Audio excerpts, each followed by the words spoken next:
Sa ngalan ng Ama at ng Anak at ng Espiritu Santo. Amen. Sumainyo ang Panginoon. At sumainyo rin. Aminin natin ang ating mga kasalanan upang maging marapat tayong gumanap sa banal na pagdiriwang. Panginoong Hesus, Ikaw ang aming daan. Panginoon, kaawaan mo kami. Panginoon, kaawaan mo kami. Ikaw ang katotohanan. Kristo, kaawaan mo kami. Kristo, kaawaan mo kami. Ikaw ang aming buhay. Panginoon, kaawaan mo kami. Panginoon, kaawaan mo kami. Kaawaan tayo ng makapangyarihang Diyos. Patawarin tayo sa ating mga kasalanan at patnubayan tayo sa buhay na walang hanggan. Amen. Manalangin tayo. Ama naming makapangyarihan, sa iyong pagmamahal na aming maasahan, nagiging dalisay at matibay ang iyong sambayanan. Hindi ito makaiiral kapag hindi mo pinatnubayan, kaya't sa pagsubaybay mo, lagi mo kaming pangasiwaan. Sa pamagitan ng Jesucristo kasama ng Espiritu Santo, magpasawalang hanggan. Amen.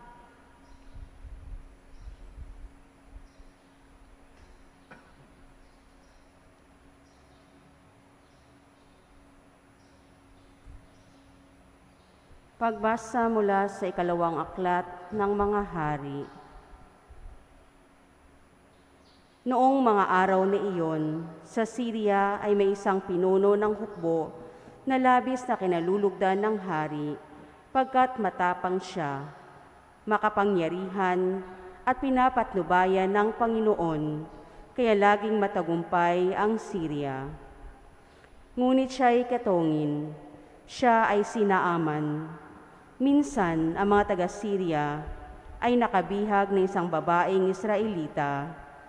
Ginawa nila itong katulong ng asawa ni Naaman. Sinabi nito sa kanyang Panginoon, "Kung ang asawa ninyo ay lalapit sa propeta sa Samaria, tiyak na gagaling siya." Ang sinabi ng Israelita ay sinabi ng babae kay Naaman. Nagpunta naman ito sa hari at ibinalita ang sinabi ng utusan ng kanyang asawa. Sinabi naman ng hari, "Pumunta ka at pagdadalhin kita ng sulat sa hari ng Israel." At lumakad nga si Naaman. May dala siyang 30,000 putol na pilak, 6,000 pirasong ginto, at 10 magagarang kasuotan.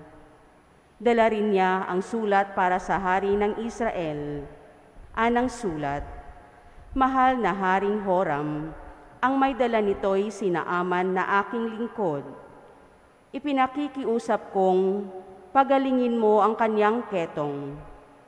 Nang mabasa ito ng hari ng Israel, ginahak niya ang kanyang kasuotan at sinabi, "Ako ba'y Diyos na maaaring pumatay at bumuhay? Bakit sa akin niya pinapunta ang taong ito para pagalingin sa kanyang sakit? Baka naman umahanap lang siya ng dahilan para magdigmaan kami."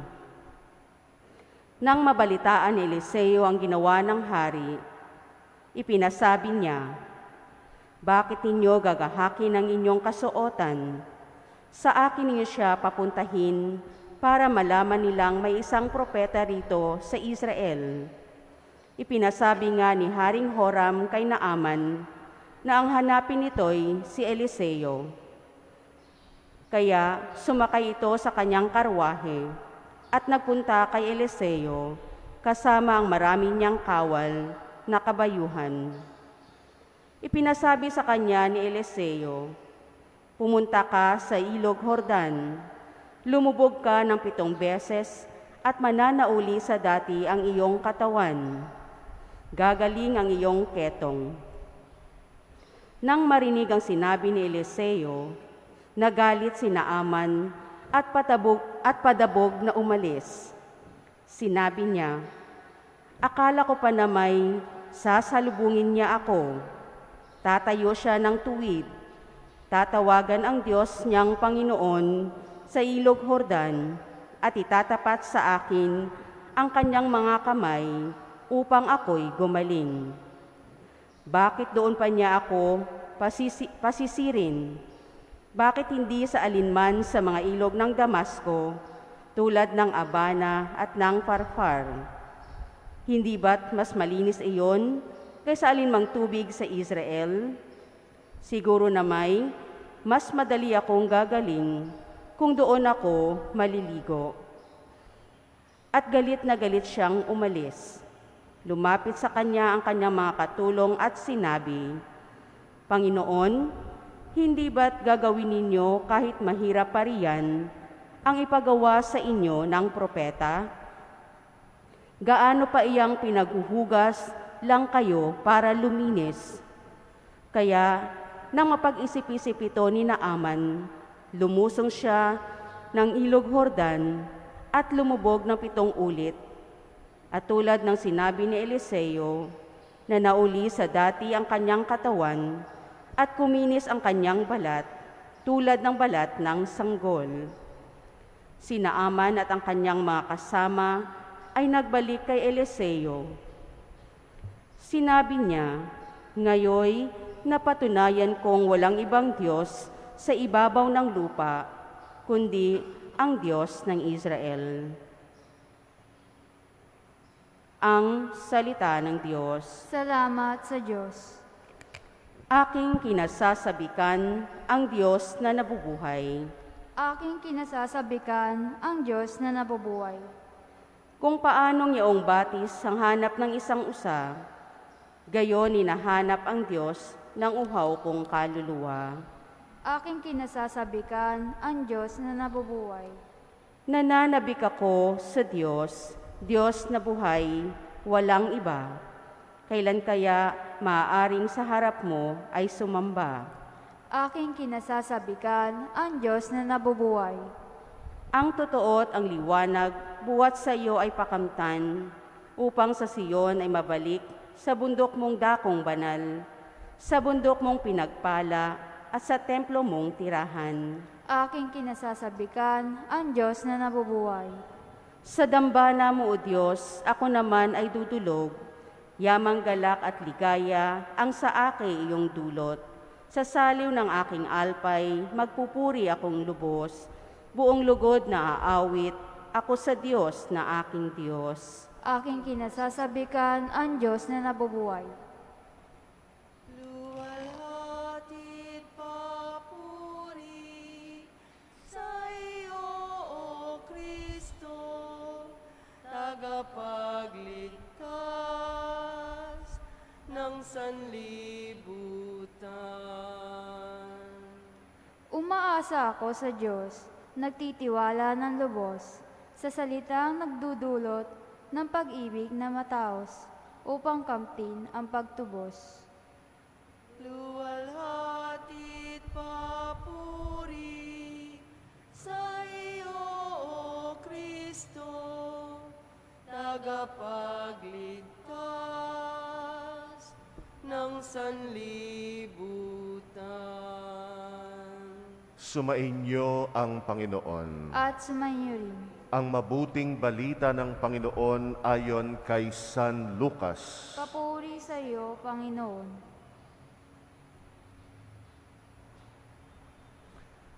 Nang dumating si Jesus sa Nazaret, sinabi niya sa mga nasa sinagoga, Tandaan ninyo, walang propetang kinikilala sa kanyang sariling bayan. Ngunit sinasabi ko sa inyo, maraming babaeng balo sa Israel noong kapanahunan ni Elias nang hindi umulan sa loob ng 3 taon at kalahati at magkaroon ng matinding taggutom sa buong lupain. Subalit hindi sa kanino man sa kanila pinapunta si Elias, kundi sa isang babaeng balo sa Sarepta, sa lupain ng Sidon. Sa dinami-dami ng mga ketongin sa Israel noong kapanahunan ni Eliseo, walang pinagaling isa man sa kanila, si Naaman pa na taga-Syria ang pinagaling. Galit na galit ang lahat ng nasa sinagoga nang marinig ito. Nagtindigan sila at ipinagtabuyan siyang palabas sa taluktok ng burol na kinatatayuan ng bayan upang ibulid sa bangin. Ngunit dumaan siya sa kalagitnaan nila at umalis. Ang mabuting balita ng Panginoon. Pinupuri ka namin, Panginoong Kristo. Minsan kung sino pa yung mga malalapit sa atin na mga tao, sila pa yung hindi believe sa atin. Sila pa yung hindi kaagad naniniwala sa atin. Sila pa yung hindi tayo pinagkakatiwalaan. Mas mabuti pa yung ibang tao, believe sa atin, naniniwala sa atin, at pinagtitiwalaan yung ating kakayanan. Ganito ang naranasan ni Jesus bilang propeta sa kanyang sariling bayang Nazaret, na hindi siya tinanggap, hindi sila believe kay Jesus. Unang dahilan ay napakapamilyar sa kanila ni Jesus. Kababayan nila si Jesus. Alam niya yung background ni Jesus. Alam nila kung anong pamilya ang pinanggalingan ni Jesus. Siya'y isang simpleng tao lamang. Karpentero ang hanap buhay ng kanyang ama. At si Jesus din, isang karpentero. Maaring yun ang dahilan. Kaya ngayong siya ay nagbalik sa Nazaret upang magpahayag ng salita ng Diyos bilang isang propeta, hindi sila bumilib. Hindi nila tinanggap. Doon nasabi ni Jesus na ang isang propeta ay hindi kinikilala o walang propeta ang kinikilala sa kanyang sariling bayan. Nararanasan din natin yan. Madalas kung sino yung mga malapit sa atin ang hindi believe sa atin. Kaya nabanggit ni Jesus yung panahon din ng mga propeta ng lumang tipan, ganun din ang damdamin ng marami sa mga propeta. Hindi sila tanggap. Kaya nung panahon ni Elias, sabi ni Jesus, maraming mga balo nung panahon na yon na nagkaroon ng taggutom, pero naghimala si Elias hindi sa isang Israelitang balo, kung hindi sa isang balo na banyaga. Kung sino pa yung banyaga, sila pa ang nakasaksi, sila pa ang nakaranas ng himala ng Diyos. Ganon din nung panahon ni Eliseo, na ang kwento narinig natin sa unang pagbasa natin nung panahon ni Naaman, na isang ketongin. Sabi ni Jesus, maraming ketongin sa Israel noon, panahon ni Eliseo. Pero isang ketongin lamang ang dumanas ng himala, at ito ay si Naaman, na isang banyaga na pinuntahan pa si Eliseo. Bagamat medyo nagalit siya nung una, kasi nga ang inaasahan niya yung madrama na himala, yung tatawagin ang Diyos para madramang pagalingin yung kanyang ketongin. Kaso ang sinabi lang ni Eliseo sa kanya, o sige, lumublob ka doon sa ilog Jordan 7 beses. Yung una ay sumama yung kanyang loob, ano ba yan? Kala ko magkakaroon ng madramang himala, palulublubin pa ako sa ilog Jordan. Ang dumi-dumi doon. Hindi naman siguro kasing dumi ng ilog Pasig. Pero sabi ni Naaman, ay mas maraming ilog doon sa Damasco, mas malinis pa. Ba't di na lang ako doon pinalublob ng propeta? Gayunpaman sa payo ng kanyang kasama, ang sabi ng kasama ay, pag pinagawa ka ng mabigat na bagay, gagawin mo para gumaling ka. Eto, ang dali-dali, lulublob ka lang 7 beses sa ilog. Bakit hindi mo subukan? Kaya kahit katiting na pananampalataya ay naging daan para magkahimala kay Naaman. Gumaling yung kanyang ketongin. Bagamat siya'y isang banyaga. Kaya kung sino pa yung banyaga, sila pa yung kinakitaan kahit katiting na pananampalataya. Mahalaga yung pananampalataya, mahalaga yung believe tayo. Kaya nga ang leksyon sa atin, yung katotohanan pwedeng sabihin kahit sino. Kilala natin o hindi, malapit sa atin o hindi. Ang katotohanan ay katotohanan kahit sino pa ang nagsasabi nito. At yung katotohanan, obligado tayong paniwalaan. Lalo na't ito'y katotohanan ng salita ng Diyos. Kahit yung ordinaryo mong kamiyembro na wala kang kabilib-bilib, pwedeng gamitin ng Diyos para maging daluyan ng salita ng Diyos. Kaya yung salita ng Diyos, kailangan maging objective tayo sa pakikinig at kilalanin natin yung salita ng Diyos kahit sino pa ang nagsasabi nito. Pare o hindi, madre o hindi, na italaga nakatikista o hindi, kahit ordinaryong tao ay pwedeng gamitin ng Diyos para ipahayag yung kanyang salita. At minsang matuklasan natin na ito'y salita ng Diyos, ay obligado tayong sampalatayanan at paniwalaan. Kaya ang salita ng Diyos nasa paligid lang natin. Minsan dumarating sa atin ang hindi natin inaasahan. May sinabi yung kasamahan natin na nakapukaw ng ating kalooban. Kaya lang minsan, dahil nga ordinaryong kasamahan mo yan, di ka kaagad naniniwala. Pero mahalagang pagnilayan natin yung mga mensahe ng Diyos na dumarating sa atin gamit ang iba't ibang mga tao. Kaya nga yung katotohanan, paniwalaan natin kahit sino pa ang nagsasabi nito. At pagka sinampalatayanan natin ang katotohanan galing sa Panginoon, marami itong gagawin sa buhay natin. Maraming pagbabago ang mararanasan natin. Minsang tanggapin natin at yakapin ang salita ng Diyos.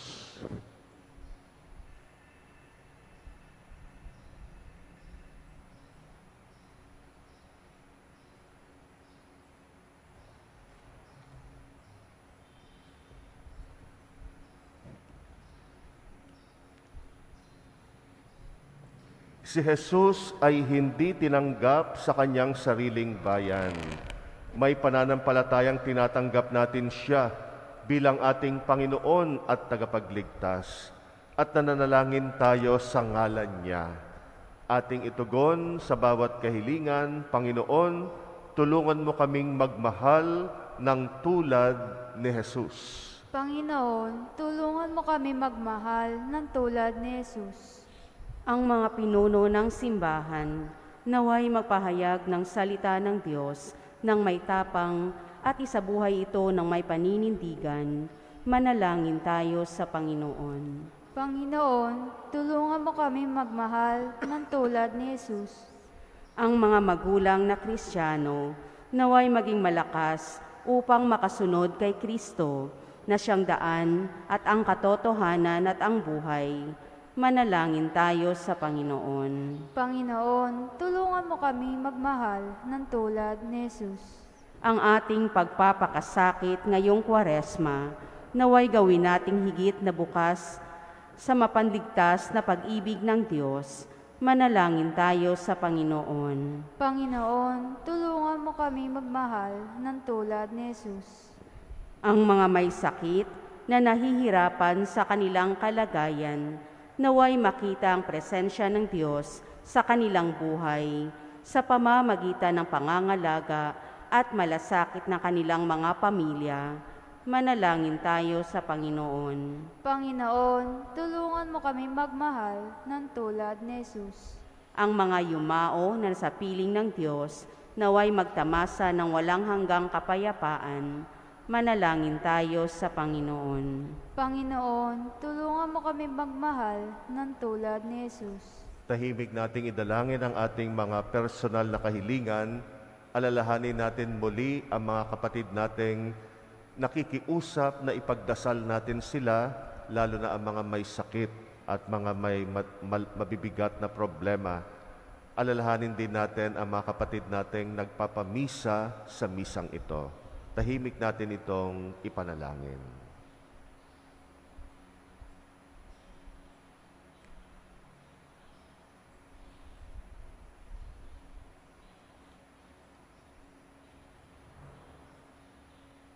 Panginoon, maging tapat nawa kami sa katotohanan kahit sino pa ang nagsasabi nito sa amin.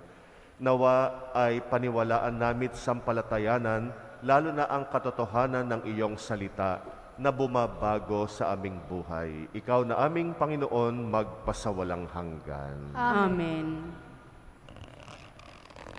Aming alay sa iyo, Panginoon, ang tinapay at alak na iyong kaloob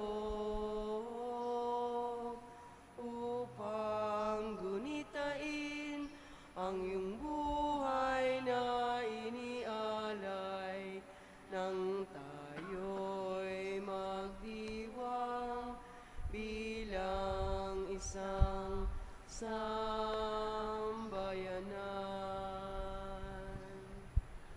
Ang tinapay, ito ang iyong laman, at ang alak, ito ang iyong dugo. Laman mo'y inihain upang lahat ay buhayin. Dugo mo ang dumanak ng lahat ay mapatawad.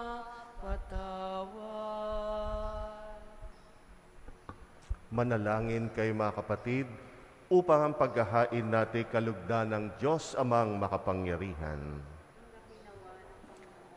Tanggapin nawa ng Panginoon itong paghahain sa iyong mga kamay, sa kapurihan niya at karangalan, sa ating kapakinabangan, at sa buong sambayanan niyang banal. Ama naming lumikha, ang aming paglilingkod sa paghahain ngayon ay lubusin mo sa aming paikinabang sa dulot mong kaligtasan, sa pamagitan ni Kristo kasama ng Espiritu Santo, magpasawalang hanggan. Amen. Sumainyo ang Panginoon. At sumainyo rin. Itaas sa Diyos ang inyong puso at diwa. Itinaas na namin sa Panginoon. Pasalamatan natin ang Panginoong ating Diyos. Marapat na siya ay pasalamatan. Ama naming makapangyarihan, tunay ngang marapat na ikay aming pasalamatan sa pamagitan ni Jesucristo ang aming Panginoon. Minarapat mong ang pagtitiis para sa naghihirap ay maging tagapagpahiwatig ng pasasalamat na aming inihahain ngayon sa iyong hapag. Ang iyong anak ay ulirang tagabigay ng pagsasaluhan sa mga nagugutom at mga nauuhaw. Sa pagsunod namin sa giliw mong anak, ang pagkamaawain mo'y aming ginaganap upang ang pag-iimbot ay mapawing lahat sa aming pag-uugali at gawaing binabalak. Kaya kaisa ng mga anghel na nagsisiawit ng papuri sa iyo, nang walang humpay sa kalangitan kami nagbubunyi sa iyong kadakilaan. Santo, Santo, Santo Panginoon Diyos ng mga hukbo, napupuno ang langit at lupa ng kadakilaan mo. O sana sa kaitaasan. Pinagpala na parito sa ngalan ng Panginoon. O sana sa kaitaasan.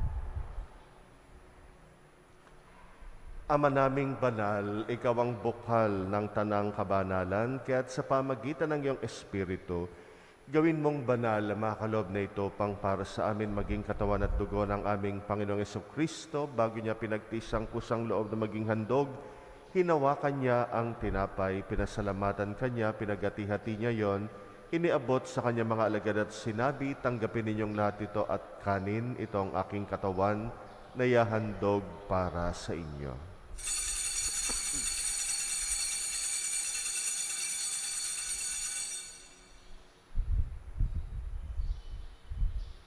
Gayun din naman nung matapos ang hapunan, hinawakan niyang kalis, muli kanyang pinasalamatan, iniabot niyang kalis sa kanyang mga alagad at sinabi, tanggapin ninyong lahat ito at inumin, ito ang kalis ng aking dugo, ng bagot walang hanggang tipan ang aking dugo na ibubuhos para sa inyo at para sa lahat sa pagpapatawad ng mga kasalanan, gawin ninyo ito sa pag-alala sa akin.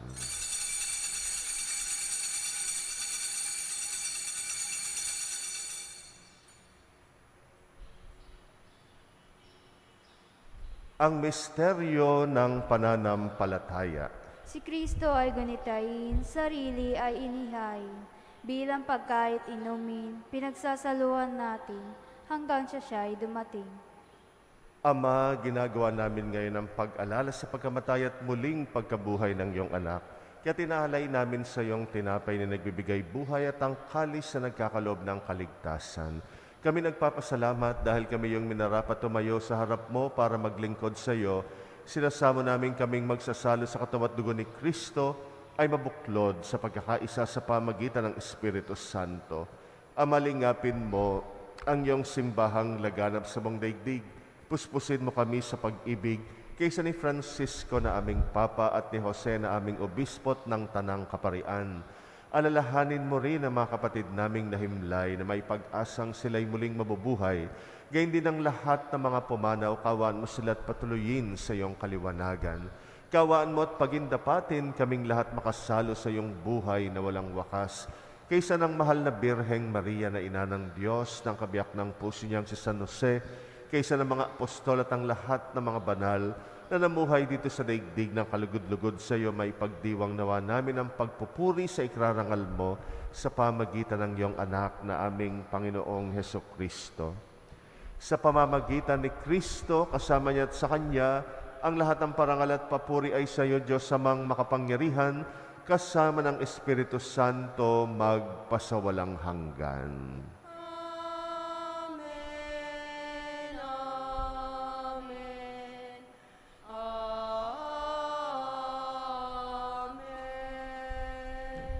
Manalangin tayo sa ating Ama sa Langit, alinsunod sa turo sa atin ng Panginoong Hesus. Ama namin, sumasalangit ka, sambahin ang ngalan mo, mapasa amin ang kaharian mo, sundin ang loob mo dito sa lupa para ng sa langit. Bigyan mo kami ngayon ng aming kakanin sa araw-araw.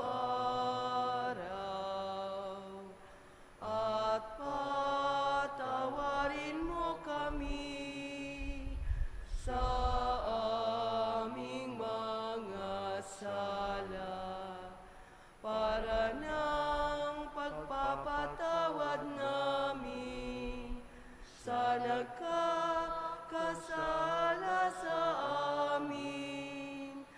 At wag mo kaming ipahintulot sa tukso at iadya mo kami sa lahat ng masama.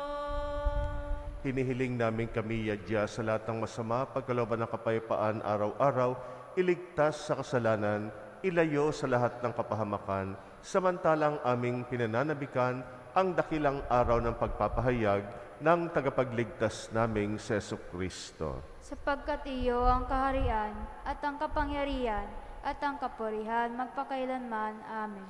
Panginoong Heso Kristo, sinabi mo sa iyong mga apostol, kapayapaan ang iniiwan ko sa inyo, ang aking kapayapaan ang binibigay ko sa inyo. Tunghayan mo ang aming pananampalataya, huwag ang aming pagkakasala. Pagkalooban mo kami ng kapayapaan at pagkakaisa ayon sa iyong kalooban kasama ng Espiritu Santo, magpasawalang hanggan. Amen. Ang kapayapaan ng Panginoon ay laging sumainyo. At sumainyo rin. Magbigayan kayo ng kapayapaan sa isa't isa. Peace be with you.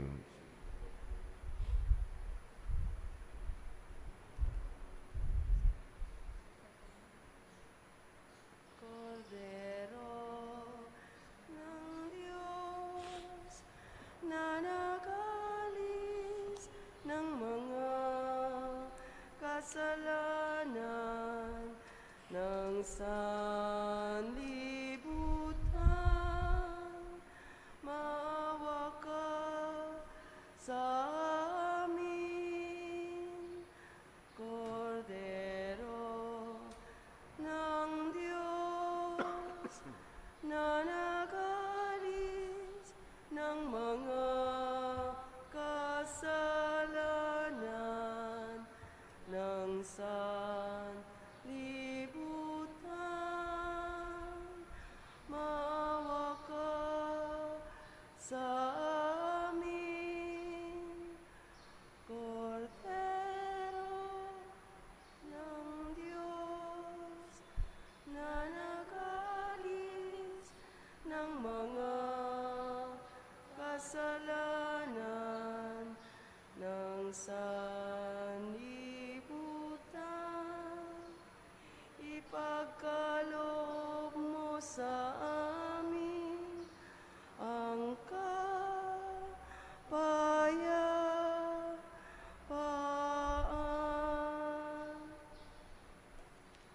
Narito ang kordero ng Diyos na nag-aalis ng mga kasalanan ng sanlibutan. Mapalad ang mga inaanyayahan sa kanyang piging.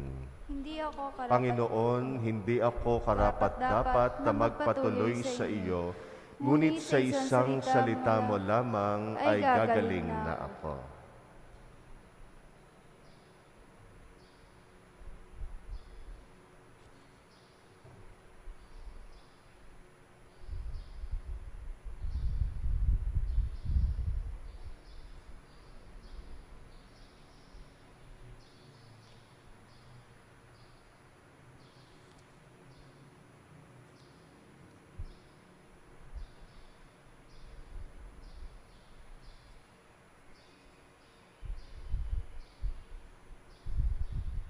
Ang katawan ni Kristo, Amen.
Manalangin tayo.